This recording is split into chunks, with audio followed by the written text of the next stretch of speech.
L'IA me donne un nouveau champ d'exploration, me donne des nouvelles possibilités. C'est comme un nouvel outil. Je sais pas, on peut comparer ça à l'arrivée d'un nouvel instrument. Quand les gens ont dit « j'ai fait ça avec de l'IA », ils pensent qu'on n'a rien fait.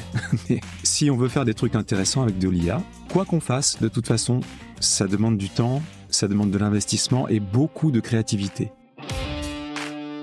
Lui, c'est Benoît Carré. Vous le connaissez forcément, il est chanteur, compositeur, producteur. On lui doit notamment le tube « Voyage en Italie » de Lily Cube.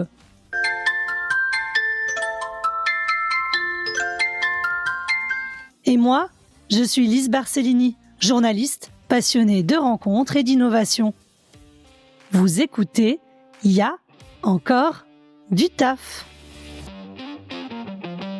Benoît Carré, on est vendredi, il est 11h27 et depuis le réveil, est-ce que vous avez utilisé un outil d'intelligence artificielle? Et si oui, pourquoi faire? J'ai utilisé un outil d'IA en arrivant dans mon studio parce que je suis sur un projet qui nécessite de s'en servir. Mais ce matin, je me suis levé, j'ai écouté la radio et je n'ai pas utilisé d'outil d'IA, non. En tout cas, jusqu'à mon travail. Jusqu'à votre travail. Donc, vous êtes sur un projet qui nécessite d'utiliser de l'IA. On va donc voir avec vous comment on crée aujourd'hui, à l'ère de l'intelligence artificielle, comment on fait de la création musicale. Est-ce que vous pouvez nous parler de ce projet ? C'est un projet qui s'appelle Chanson Impossible. Et l'idée, c'est de créer un pont entre le passé et le présent, à travers des reprises, des chansons impossibles. Parce que j'imagine des artistes disparus qui rendent hommage à des artistes d'aujourd'hui, avec des chansons qu'ils n'ont jamais entendues. Mais que moi, j'imagine, s'ils les entendaient aujourd'hui, ça créerait quelque chose chez eux, une émotion. Et j'ai envie de créer cette même émotion, puisque c'est un projet de live, j'ai envie de créer cette même émotion auprès du public. C'est-à-dire que le public, qu'il soit jeune ou plus âgé, qu'il ait connu, par exemple, Dalida, qu'il ait regardé à la télé quand il était petit, ou que soit des jeunes qui écoutent TIFF ou qui écoutent PNL, découvrent ces chansons réinterprétées par des artistes dont ils ont vaguement entendu parler. Et donc, j'ai envie de créer cette espèce de lien entre le passé et le présent, de faire un carambolage temporel, en étant tout à fait réaliste. Et c'est l'IA qui me permet d'être réaliste. Comment c'est produit? C'est une sorte de clonage vocal ou pas du tout? Oui, il y a du clonage vocal, mais il y a plusieurs processus. C'est pas du tout une automatisation. Quand on parle d'IA, on a souvent en tête c'est automatisé, j'ai rien fait, j'ai juste écrit un prompt, enfin voilà un texte qui décrit mon idée, et puis j'ai laissé faire l'IA. Je pense que ça c'est pas intéressant. Moi, ce qui m'intéresse, c'est comment l'IA peut augmenter ma création, comment elle peut me faire des choses que je n'aurais pas pu faire avant en fait. Comme un nouvel instrument? Un nouvel instrument ou oui une nouvelle technologie qui va me permettre d'aller plus loin, de casser des barrières de mon imagination, enfin c'est-à-dire en tout cas que mon imaginaire puisse devenir réalité alors ça n'aurait pas pu être possible avant. Je veux dire, ces chansons impossibles n'auraient été vraiment impossibles avant. Aujourd'hui, je peux sur scène interpréter des chansons puisque c'est moi qui interprète, je suis au cœur toujours de la création et pour moi c'est intéressant l'IA quand on reste au cœur, quand on a le contrôle en fait. Et donc là je suis au cœur de la création puisque je chante et mon timbre est remplacé, je crée des modèles de voix et mon timbre est remplacé par le modèle de voix que j'ai choisi. Mais c'est moi qui interprète, c'est moi l'âme en fait du chant et ensuite je suis comme une espèce de médium à travers lequel un autre va rentrer. Je rentre dans la peau d'un autre, et là, en l'occurrence, par exemple, dans la peau de Dalida ou dans la peau de Michel Berger, de France Gall. Et donc, je me mets un peu dans leur peau, et puis la magie opère quand mon timbre est remplacé par celui de ces chanteurs et ces chanteuses, et où on les voit en fait sur scène puisqu'elles sont animées visuellement, on les voit chanter, et on a l'impression qu'elles sont là. Voilà. Mais je suis comme le médium en fait, ça passe par moi. Alors là, on voit pas parce qu'on est à l'audio, mais peut-être qu'on peut écouter un extrait de votre création, Chanson Impossible. Voilà, par exemple, on peut écouter un tout petit extrait de Dalida qui chante une chanson de PNL. Peut-être les plus jeunes connaissent PNL. C'est un groupe de rap c'est du rap très 2020-25, très mélancolique. Ce sont des chansons qui parlent de déréliction en fait. Et donc j'avais envie que Dalida prête sa voix à ses chansons, parce que pour moi Dalida est quelqu'un de profondément mélancolique. Elle a chanté des chansons très mélancoliques comme Je suis malade, etc. Mais ou avec le temps, mais qui sont restées juste des chansons un peu à part. Et elle a chanté beaucoup de chansons assez enjouées. Et j'avais envie de l'entendre chanter une chanson vraiment très très très mélancolique 2025 quoi. Donc je lui fais dire un petit peu aussi au début pourquoi elle chante PNL. Donc là on l'entend dans une fausse interview.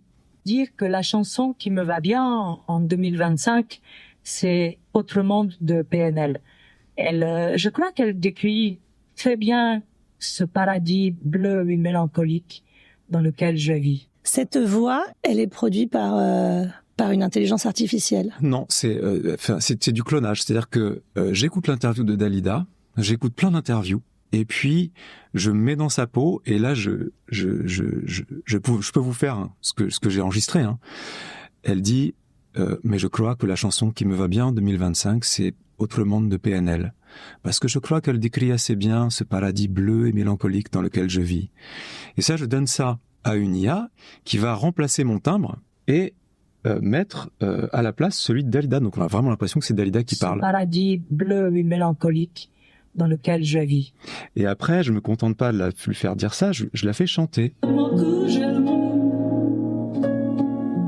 Fais une photo de ma vie un peu plus qu'avant. Les doutes se confirment un peu moins qu'avant. Les anges se confient. Voilà, et je chante, c'est-à-dire que c'est moi qui chante et qui joue du piano. La mif, que la mif, que la mif, que la mif, rien n'a changé dans ma putain de tête. Voilà, donc c'est moi qui chante, c'est moi qui imagine cette reprise, et c'est moi qui l'arrange aussi, qui crée tout cet univers sonore. Donc, il y a un biais, c'est-à-dire que quand les gens ont dit j'ai fait ça avec de l'IA, ils pensent qu'on n'a rien fait. Mais si on veut faire des trucs intéressants avec de l'IA, quoi qu'on fasse, de toute façon, ça demande du temps, ça demande de l'investissement et beaucoup de créativité. Parce qu'il faut donner les conditions initiales à la machine. Il faut la nourrir avec ce dont on a besoin ce qu'on a besoin de l'avoir transformé. Voilà. Du coup, l'IA vous donne un supplément de créativité ? Oui, complètement. En fait, l'IA me donne un nouveau champ d'exploration, me donne des nouvelles possibilités. C'est comme un nouvel outil. C'est, je sais pas, on peut comparer ça à l'arrivée d'un nouvel instrument. Le synthétiseur, par exemple, ou le sampler. Le sampler, c'est assez intéressant parce que le sampler, ça a même presque fait émerger le rap, le style rap et puis de la nouvelle soul et tout ça. Le sampler, pour ceux qui connaissent pas, c'est un instrument qui permet d'enregistrer n'importe quel audio, n'importe quel son, et puis de le jouer sur un clavier, de le faire tourner en boucle, etc. Et il y a des pionniers de cette musique dans le rap. Notamment DJ Mehdi qui est assez connu, qui a fait des sons pour plein de rappeurs dans les années 90-2000, qui a ensuite travaillé avec la nouvelle French Touch. Il a fabriqué d'ailleurs son sampler chez lui à 14 ans avec un mode d'emploi. Pour moi, je me réfère à ces gens-là parce que pour moi, ce sont des modèles. Ils se servent de nouveaux instruments pour être créatifs. Sans le sampler, il aurait peut-être fait de la musique, mais peut-être pas. Parce que il avait pas le bagage musical, il avait pas appris le solfège, il avait pas eu la chance d'aller, je sais pas, au conservatoire, par exemple. Donc, c'est une nouvelle façon de faire de la musique avec ces nouveaux instruments, et ça va peut-être créer des nouveaux styles musicaux. Pour l'instant, on en est encore loin parce qu'on est au début, mais c'est possible que l'IA finisse par se matérialiser vraiment dans un style. Aujourd'hui, l'IA, quand elle crée de la musique, elle a plus nécessairement besoin d'un compositeur humain, et elle s'entraîne, elle utilise l'immensité des titres déjà existants. Comment c'est possible qu'elle crée quelque chose de nouveau à partir de l'existant ? C'est vraiment la question, et là vous parlez de l'IA générative, parce que l'IA c'est tout et n'importe quoi. Ça peut être justement le clonage vocal, où là l'IA qu'est-ce qu'elle apprend ? Elle écoute plein de chanteurs, elle écoute plein d'enregistrements de chansons, et puis elle va apprendre comment se comporte la voix. Si par exemple elle fait da ou non, comme ça. Et donc elle va apprendre la voix, mais elle va pas apprendre comment chanter, elle va pas apprendre à chanter juste. Si vous faites du clonage vocal et que vous chantez faux, le chanteur chantera faux, le chanteur chantera faux. Donc l'IA, il y a plein d'IA, elles apprennent ce qu'on leur demande d'apprendre. Et l'IA générative, elle apprend beaucoup de choses d'un matériel qui soit audio ou d'image. Elle apprend beaucoup. Et donc là, c'est vrai que la question, c'est ces IA qui sont entraînées sur des millions de chansons. François Pachet d'ailleurs dit, le scientifique avec qui j'ai travaillé, il dit elles apprennent pas la chanson, mais elles apprennent les similarités entre les chansons. C'est un argument, ok, mais la vérité, c'est que quand moi je joue avec Suno ou Udio, qui sont des IA génératives extrêmement puissantes, je peux me rapprocher d'une chanson de façon, je peux me rapprocher de Queen, Rhapsody, je peux quasiment la faire. Ça veut dire que quand même, voilà, c'est des IA qui apprennent de la musique. Après, la question, est-ce qu'elle peut faire du nouveau ? Pour moi, cette IA générative, c'est un tsunami, ça nous submerge comme ça, mais c'est un tsunami hanté, quoi. C'est un tsunami de fantômes, quoi. Et d'ailleurs, les musiques des artistes 100% IA qu'on voit émerger sur Spotify, par exemple, ce groupe qui s'appelle Velvet Sundown, on a l'impression que c'est un groupe de fantômes, de rockers des années 70. C'est pas nouveau. Et l'IA et générative excelle là-dedans, dans la recréation de contenu qu'on connaît. Pour resituer, pour les auditeurs qui connaissent pas encore The Velvet Sundown, c'est un groupe virtuel qui n'existe pas. Et pendant, il me semble, 1 mois sur Spotify, tout le monde a cru que ça n'a pas été présenté comme un groupe fantôme virtuel. Vous comprenez que ça puisse faire peur, que ça fait réagir ces artistes qui n'existent pas et qui produisent un contenu musical qui rivalise finalement en termes de nombre d'écoutes avec les artistes à l'intelligence humaine. Ces artistes qui n'existent pas, il y a quelqu'un derrière. Voilà. C'est pas des artistes qui vont émerger comme ça, c'est pas l'IA qui va créer des artistes. L'IA n'a aucune volonté. C'est la volonté de personnes qui sont derrière ces IA, derrière leur ordinateur, et qui fabriquent ces groupes, et qui sont ensuite mis sur les plateformes. Après, ça dépend de la politique des plateformes. Spotify a décidé de mettre en avant par exemple ce Velvet Sundown, à tel point qu'elle l'a même mis glissé dans des playlists de chansons rock des années 60, 70. Donc on voit une morceau de Velvet Sundown entre AC/DC et Pink Floyd. Moi, ça me pose un problème, parce que c'est pas transparent. Si on dit c'est de l'IA, tu peux écouter mais c'est de l'IA, mais il y a aucun problème. C'est comme Jul qui sort une chanson qui s'appelle Toi et moi, je crois. Sans dire qu'il l'a faite avec Suno, ça a pas plu à ses fans. Mais je comprends. Je pense que à partir du moment où on est transparent, il y a aucun problème. Les gens savent. C'est un peu comme quand on achète un produit. Il faut qu'on sache ce qu'il y a dedans. Vous pouvez rappeler ce que c'est Suno et si vous l'utilisez ? Suno et Udio, c'est les deux. C'est 2 plateformes d'IA générative extrêmement efficaces, capable de générer presque en temps réel des morceaux de pop, rock, de tous les styles, avec avec des voix, du texte, des morceaux complets, quoi. Et ça a été vraiment un choc pour les musiciens, pour les labels, pour tout le monde, parce que pas pour vous ?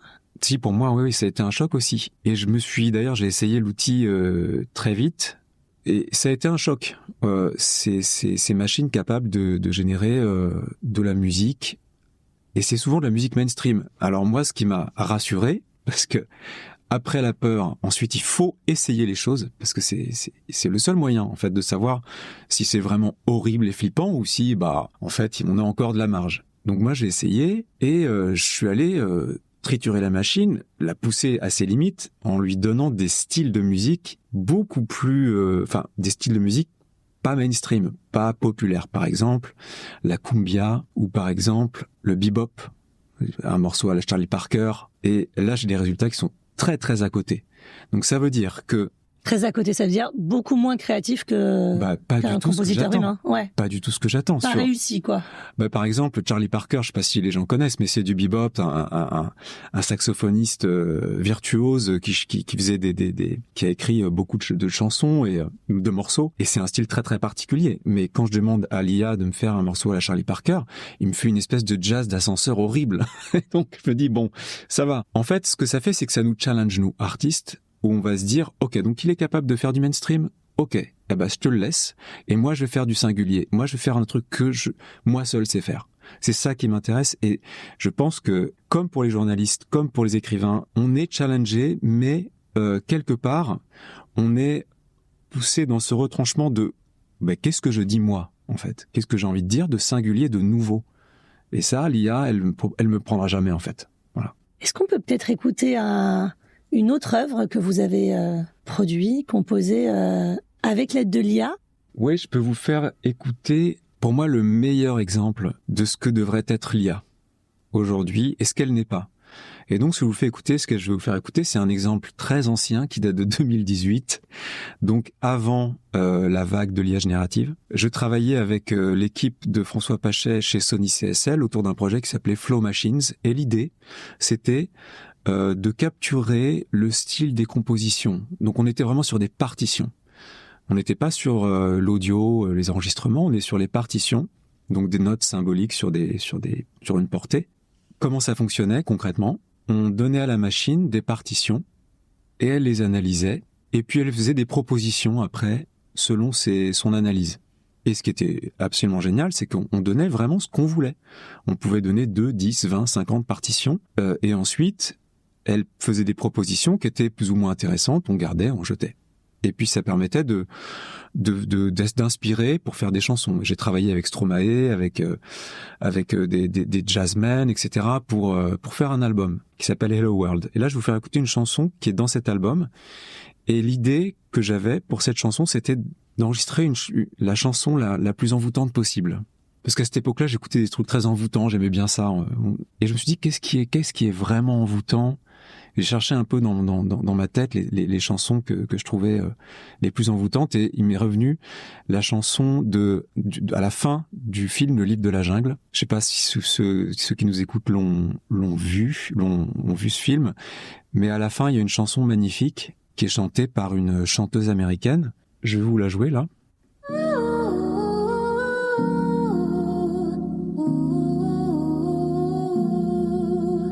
Alors, peut-être ceux et celles qui la connaissent vont me comprendre parce que c'est une chanson très très jolie. Je vous fais juste écouter un extrait là.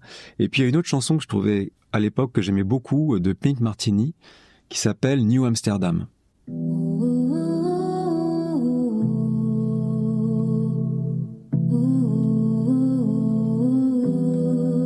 Et j'ai donné ces 2 partitions à la machine, donc le minimum. Si je vous donne une partition, elle va faire une espèce de resucette du truc, ça va pas. Bon, j'ai donné 2 partitions et j'ai eu ce résultat.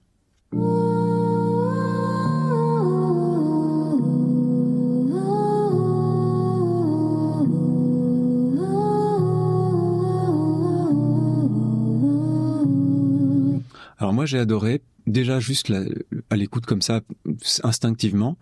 Et ensuite, quand j'ai analysé un peu les accords et tout ça, je me suis dit, c'est dingue, mais j'aurais pas fait ça, moi. J'aurais pas commencé par cet accord. Et puis, c'est bizarre à la fin, cette espèce de descente, mais je trouve ça très beau. Alors là, du coup, je me dis, voilà, ça c'est intéressant. Je vous coupe, vous dites, j'ai trouvé ça très beau. On n'a pas encore parlé de l'émotion qu'on ressent quand on écoute une œuvre. Ça peut être créé, du coup, par des outils IA ? Je pense complètement. Il y a des... Enfin, oui. En fait, sur l'IA générative qui fait des morceaux complets, comme on en a parlé tout à l'heure, je pense qu'il y a une émotion qui peut être, ça peut provoquer une émotion, mais je crois quand même, c'est peut-être, je suis pas sûr de ce que je dis, mais je crois quand même qu'il y a un premier effet, une émotion. J'ai l'impression que quand même ces IA génératives aujourd'hui, là, en novembre 2025, elles ont quand même un côté très très lisse, quoi. Et je crois que pour vraiment toucher le cœur des gens, comme dit la chanson de Zao Sagazan, il faut plus que ça. Voilà. Et là, ce que je vous fais écouter, c'est une partition, c'est pas la chanson entière. Après, quand j'ai entendu cette mélodie que j'ai trouvée belle, je me suis dit, mais qui pourrait chanter ça ? Et moi, j'aimais beaucoup à l'époque une chanteuse qui s'appelle Kyrie Chris Manson, une chanteuse folk canadienne qui a fait des magnifiques chansons. Et je lui ai fait écouter. Et elle m'a dit, je trouve la chanson très, très belle. Je vais écrire un texte en m'inspirant du conte d'Andersen. Elle a enregistré.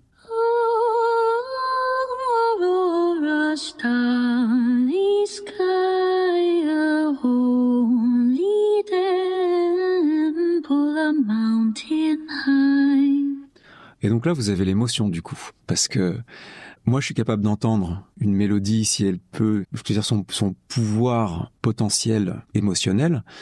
Mais une fois que la voix devient le porteur de ce message, de cette mélodie, là on peut être ému et je pense que n'importe quel humain, du coup, est ému ou pas d'ailleurs, on n'est pas obligé d'être ému, c'est pas une obligation, mais en tout cas, je pense que cette chanson peut émouvoir à travers la voix de Kerry Manson. J'aimerais bien aussi qu'on revienne sur votre processus créatif. Vous avez dit que vous avez mis ces 2 partitions, c'est vous, artiste humain, qui avez fait ce choix de choisir ces partitions, etc. Mais qu'après, quand l'IA vous a proposé quelque chose, vous m'avez dit, je sais pas trop comment ça s'est passé, et il y a des choses qui m'ont surpris, etc. Il y a comme encore un secret de la création à travers la machine. Comment vous voyez finalement, il y a comme un processus créatif qui vous échappe en fait. Oui, mais c'est ça qui m'intéresse. C'est de lâcher un peu le contrôle, parce que quand on veut faire quelque chose de nouveau, il faut qu'on lâche le contrôle de toute façon. Qu'on le fasse avec des champignons, de l'alcool ou même à jeun, il faut quand même arriver à un moment donné à être dans un état d'esprit, un état physique qui fait qu'on lâche un truc et que tiens, ça échappe de notre contrôle, c'est nouveau. Donc ce que je fais est nouveau et c'est là où c'est intéressant. C'est là où on se dit tiens, voilà, ça je l'avais pas fait avant, c'est pas un truc que je répète depuis 15 heures. Ce truc nouveau, on va tirer le fil et ça va faire une chanson. C'est comme ça qu'en fait on fait des bonnes chansons, c'est en surprenant soi-même. Et donc l'IA là sur ce projet-là, ce qui m'intéressait, moi, c'était le truc opaque où je savais pas comment elle allait faire. Et ce qui a intéressé tous les artistes avec qui j'ai travaillé, Stromae ou le Jazzman, enfin tous, avec leur univers très différent, ils étaient très curieux de savoir comment la machine allait interpréter ce qu'il leur donnait. J'imagine que la machine, des fois, c'est pas foufou ce qu'elle propose. Des fois, il y a des choses qui vous plaisent pas, qui vous procurent pas de l'émotion. 95, je sais pas, j'ai pas compté, mais la plupart du temps, c'est pas intéressant. Il faut, si c'est pas intéressant, mais qu'il y a un petit truc intéressant, faut prendre ce petit truc intéressant, puis après, faut le recombiner avec d'autres choses. Mais c'est, en tout cas, l'IA créative, dans le sens où elle va donner des idées, ça, c'est pas 100% gagné à chaque fois. Donc l'IA créative, pour résumer, ce qu'elle crée elle-même à 100%, ça ne pourra jamais égaler ce qui est créé par un artiste humain, aidé ou pas par de l'IA. En fait, je pense que la question, elle se pose pas vraiment. Parce que on peut pas quantifier, enfin c'est difficile de quantifier, égaler ce que fait un être humain. Je pense que c'est 2 choses différentes c'est comme l'huile et l'eau, ça se mélange pas quoi. Un humain, c'est un humain et une IA, c'est une machine. Donc, en fait, peut-être, il y a des gens qui imaginent le futur. Quand l'IA aura un corps avec des sensations, ses sensations à elle produira peut-être des choses. Elle aura peut-être une volonté qui se mettra en place, je sais pas, et où elle communiquera avec d'autres IA. C'est déjà le cas. Il y a déjà des expériences qui montrent qu'elles créent leur langage. Et il y a un truc vertigineux là-dedans, mais ce sera leur monde, ce sera pas le nôtre. Est-ce que vous comprenez qu'il y a beaucoup d'artistes, déjà qui n'utilisent pas l'IA, qui s'y refusent, qu'il y a un tabou sur cette question de l'arrivée de la machine IA pour aider à la création artistique? Il y a un tabou, il y a aussi, je pense que, moi je comprends complètement qu'on n'ait pas envie d'utiliser l'IA et moi je l'utilise pas tout le temps, je travaille le piano, et mes doigts sur le piano, ça c'est un truc que l'IA fera jamais, pourra jamais sentir le fait que on fait des progrès, on découvre des nouvelles choses, etc. physiquement avec nos doigts. Donc je comprends qu'il y a des gens qui refusent absolument d'utiliser l'IA parce que ça les intéresse pas. C'est comme, je veux dire, on n'est pas obligé d'utiliser un synthétiseur quand on est pianiste. Donc bon, pourquoi l'utiliser à tout prix? Après, ne pas l'utiliser parce qu'on en a peur, je pense que c'est ça c'est dommage. Voilà. Je me souviens, il y a un musicien qui était venu me voir et il était dans le labo, il était très en colère, vraiment. Il était très en colère contre moi d'ailleurs aussi, et il trouvait tout ce que je lui montrais mais nul. Tous les exemples que je lui montrais de trucs fabriqués avec la machine. Et puis au bout d'un moment, en fait, je sais pas, il s'est ouvert et il a commencé à avoir envie de jouer avec ses outils et de s'amuser. Du coup, ça a fait tomber les barrières. Mais ça a été pas facile. Et puis il y en a d'autres.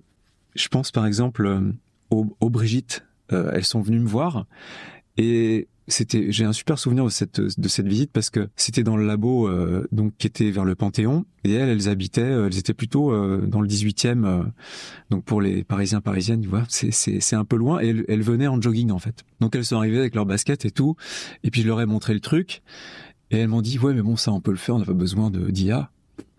Et puis elles sont reparties. Et moi j'ai trouvé ça génial aussi parce que bon, voilà, c'est pas obligé, mais on n'est pas obligé de s'intéresser à ça.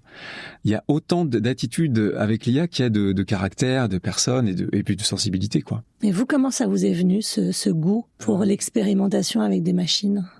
En fait, depuis que je suis tout petit, je peux vous raconter un rêve que j'ai fait quand j'avais 8-9 ans. J'étais en face d'une machine et j'étais en osmose avec cette machine. C'était peut-être parce que les disques les disques de nos parents dans leur discothèque, il y avait des 33 tours de musique de futuriste des années 70, Tangerine Dream, Klaus Schulze, des groupes allemands, et c'était sur les pochettes de ces groupes, il y avait un musicien, généralement tout seul, qui tripait devant des machines énormes avec plein de boutons et puis des claviers. Ça faisait la musique du futur, quoi.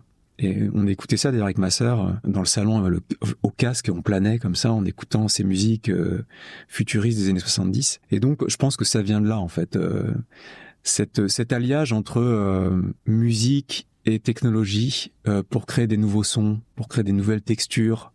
Je pense que ça c'est c'est un des trucs qui m'intéresse dans la musique. Expérimenter, créer. Oui, et puis utiliser la machine pour se dépasser, créer des nouveaux sons, créer des nouvelles ambiances. Est-ce qu'avant de terminer cette conversation, on n'écouterait pas Lilycube? Parce que moi, j'aime bien ce titre, j'avoue, je l'ai encore en tête depuis que je l'ai réécouté tout à l'heure. Comment vous pouvez m'expliquer votre travail, votre rework grâce à la machine pour redonner vie d'une nouvelle façon à ce titre Voyage en Italie? Oui, j'ai fait un remix de la chanson avec les outils d'IA générative. Et là, justement, pour les chansons impossibles dont on parlait tout à l'heure, j'ai eu envie de faire des duos avec des chanteuses disparues. Donc c'est de l'humour, hein. Enfin, il faut pas prendre ça au premier degré. Mais du coup, j'ai fait une espèce de rework de cette chanson là, avec d'abord un duo avec Mireille, qui est une chanteuse des années 50, 60, qui a été la prof de Françoise Hardy, qui avait créé le petit conservatoire de Mireille dans les années 60, et qui est un peu la prof de toute la vague yéyé. Françoise Hardy, Michel Berger, et donc je lui fais chanter avec moi la chanson au début, et puis ensuite il y a Françoise Hardy qui chante avec moi, et puis ensuite France Gall. Et à chaque fois, il y a un arrangement différent parce que elles avaient pas la même manière de chanter. Par exemple, pour Françoise Hardy, c'est trop haut. Voilà, la texture est trop haute. Donc j'ai baissé la musique. Et puis voilà, je fais une espèce de duo post-mortem avec voilà. Donc je peux vous faire écouter par exemple le début avec Mireille.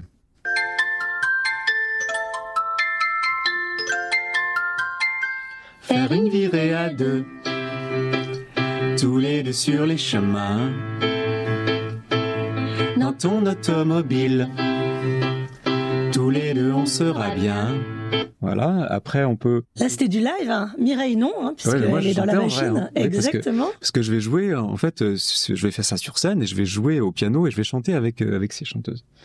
Je rappelle aux auditrices et aux auditeurs que Lilycube, c'était votre groupe, hein, c'est vous qui chantiez cette chanson. Voilà. Contrairement aux chansons impossibles où c'est une vraie... c'était pas votre partition, là c'est votre création. Oui, c'est ma création, ouais. Après, si on continue avec Françoise Hardy, le problème c'est que c'est un peu sautillant pour elle. Elle est beaucoup plus mélancolique, donc je pouvais pas rester sur la même tonalité, sur le même groove. Donc j'ai changé le groove, j'ai comme baissé la tonalité. Donc on va voir la transition qui est très spéciale. S'en aller tous les deux dans le sud de l'Italie et voir la vie en bleu, tout jouer sur un pari. Voilà, et puis après on continue avec France Gall. France Gall dans les 60s. Hein. Donc là, France Gall, c'est un petit peu plus énergique, donc j'ai remonté un peu le tempo.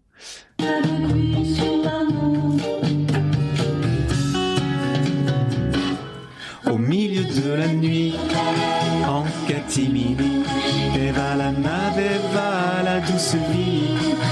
s'en ira toute la vie. Voilà. Et après, je termine avec, je vous fais la surprise. Paris, quand Paris est à l'aube, son allure Matin, boire un dernier martini et aller prendre un bain à l'égyptienne. Une plage à Capri. Vous m'avez donné un indice. Autrement, je suis nulle en blind test. Voilà, ça c'était Du coup, Dalida. Ouais. Mais évidemment, bon là, on se rend pas compte, mais quand on voit en même temps les chanteuses, leur visage chanter en synchronicité avec moi, on est plus dans l'expérience là. On est dans l'audio pur, mais. Et vous vous éclatez en faisant ça? Bah, je m'amuse et je pense que le public s'amuse aussi. En tout cas, les réactions sont très polarisées, mais je trouve ça intéressant aussi parce que ça provoque des émotions qui sont soit positives, soit négatives, mais en tout cas, ça laisse jamais les gens indifférents. C'est le principe de l'œuvre d'art. Ouais. Et ce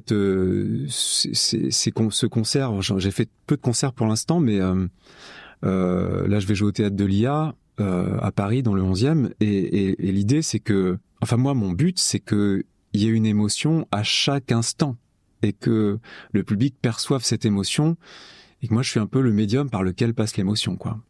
On arrive déjà au terme de cette conversation, Benoît. Avant de se quitter, j'ai une dernière question. Est-ce qu'il y a un outil IA qui n'existe pas encore et dont vous auriez besoin? Ah oui, il y en a plein en fait. Il y en a plein. Il y a des outils parce que on parle là de création, etc. Mais moi, j'aimerais par exemple qu'il y ait des outils qui m'assistent pour faire des tâches extrêmement répétitives. Quand on est devant notre ordinateur en tant que producteur à créer ses maquettes puis ses productions, c'est très long parce qu'il faut faire des tâches très répétitives éditer, couper, copier, etc. Donc une IA qui me permettrait de faire ça, je lui demanderais est-ce que tu peux recopier toute cette piste-là et puis me nettoyer tous les bruits qu'il y a dedans. Ça existe déjà, non? Ça existe déjà, mais c'est pas assez efficace et puis c'est pas vraiment intégré dans l'outil musical, quoi. Donc une IA en fait qui comprendrait un peu ce que je suis en train de faire et qui l'accélérerait. Bon, ça c'est vraiment, ça m'aiderait. Et puis aujourd'hui, ce qui est intéressant aussi, c'est que on n'est pas obligé d'être codeur pour fabriquer des applications dont on rêve. Et là, par exemple, j'ai travaillé avec le Google AI Studio pour faire une carte musicale. C'est un rêve que j'ai depuis longtemps. Donc l'idée, c'est de voir la musique sur une carte. Donc ça peut être par exemple toute la musique jazz. Et puis de jouer une mélodie et de voir sa mélodie qui apparaît sur la carte à un endroit particulier. Parce cet endroit, en fait, ça ressemble un peu à des chansons qui sont autour. Et donc j'ai fait cette carte. J'ai réussi à la faire. Là, par exemple, le rêve, ce serait de l'amener, cette carte musicale, à un stade qui soit utile, par exemple, pour les musiciens, les musiciennes qui apprennent, pour leur apprendre, par exemple, ça peut être un outil pour apprendre l'histoire de la musique, ça peut être un outil pour s'améliorer, ça peut être un outil pour créer. Voilà, ça m'intéresse en fait.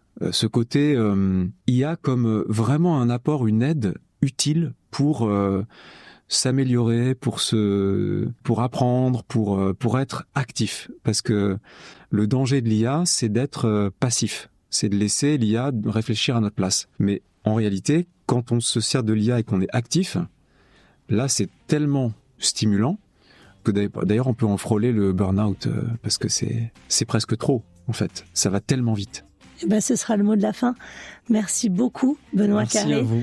Pour votre vision et votre création, et à très bientôt. À bientôt. J'espère que cet épisode vous a plu autant qu'à moi, qu'il vous inspire, vous fait réagir, vous fait réfléchir aussi. Si c'est le cas, je vous invite à partager l'épisode avec vos proches, vos collègues, à vous abonner et à me laisser 5 étoiles sur les plateformes d'écoute. Je vous dis à très vite pour le prochain épisode. Et d'ici là, souvenez-vous, il y a encore du taf.